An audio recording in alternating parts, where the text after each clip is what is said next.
یا تو اللہ کی ذات اپنے پاس بلا لے تو فارغ کیا جا سکتا ہے، یا سپریم جوڈیشل کونسل میں ان کے خلاف فائل. آپ کسی کو کان سے پکڑ کے یا بندوق کی نوک پہ نکال کے نہیں جا سکتے. اس کی ریزن یہ ہے ایک شخص مرڈر کر دے اور آپ کہیں کہ وہی شخص دوسرے بندے کو جو قاتل ہے اس کو گولی مار دے، کیا یہ ڈیو پروسیس آف لا ہے؟ رانا صاحب یہ تو بظاہر ایسا ہی نظر آتا ہے کہ تمام نظام ہی جسٹس جہانگیری کے خلاف ایکٹیو ہو گیا. آپ کے سپورٹرز کے تو تبصرے ہیں بہت زیادہ سوشل میڈیا کے اوپر، وہ ان کی مخالفت کر رہے ہیں، بلکہ اسی چکر میں ایک اتنے اپ رائٹ استاد، ایک ایکٹیوسٹ پروفیسر ریاض صاحب جو ہیں، ان کو بھی اس عمر میں گمشدگی کا ایک بار پھر سامنا کرنا پڑا. اور وہ 7 سال پرانا ایک انتہائی بھونڈا کیس ہے جو الزام ان پہ لگا، اسی کا حوالہ دے کر اس کو جسٹیفائی کیا جا رہا ہے. تو کیا سارا مقصد دباؤ والے جنہوں نے اظہار کیا تھا اس میں شامل ہونا اور ٹریبیونل کا معاملہ دیکھنا ہی قصور ہے جسٹس؟ دیکھیں میرے خیال سے ہم اس کو آؤٹ آف پروپورشن بلو کر رہے ہیں. اس سنڈیکیٹ میں کیا وہ ایک اگر آ بھی جاتے وہ پروفیسر، یہ تو اس کی تصدیق کرنی پڑے گی نا کیوں نہیں آ سکے، کیا وجوہات تھی، لیکن اگر وہ آ بھی جاتے تو کیا میجورٹی نے نہیں ڈیسائیڈ کیا کہ ان کی ڈگری جو ہے وہ جعلی ہے؟ تو وہ تو ڈگری تو پھر بھی جعلی ہو جانی تھی، وہ آ بھی جاتے وہاں.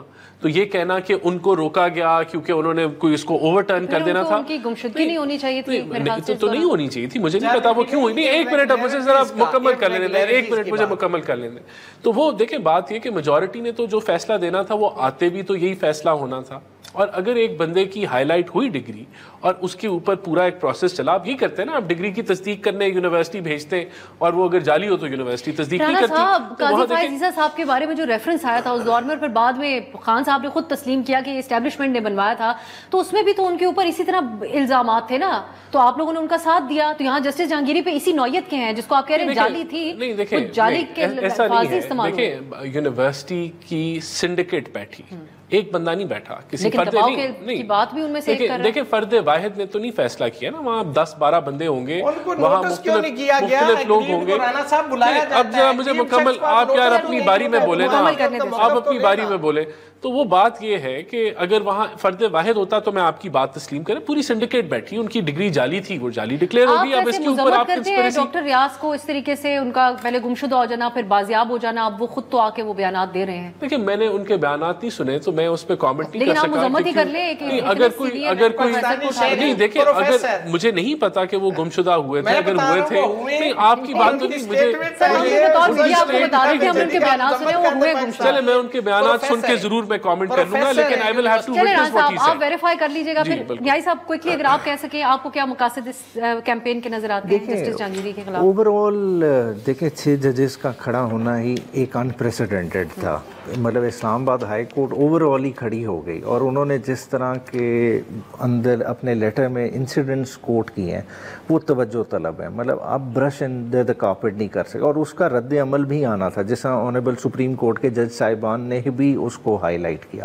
تو جب اس طرح کے ماحول موجود ہے تو میرے خیال سے جو ہے نا حکومت وقت کو ہوش کے ناخن لینے چاہیے تھے. دیکھیں وقت گزر جاتے ہیں، عدلیہ انسٹیٹیوشن ہے جس نے پھر بھی جو ہے نا ریفری کا کام کرنا ہے، امپائر کا کام کرنا ہے. اگر آپ چاہیں گے کہ امپائر کو ہی ہم فیلڈ سے نکال دیں تو فیلڈ پھر بچے گا نہیں.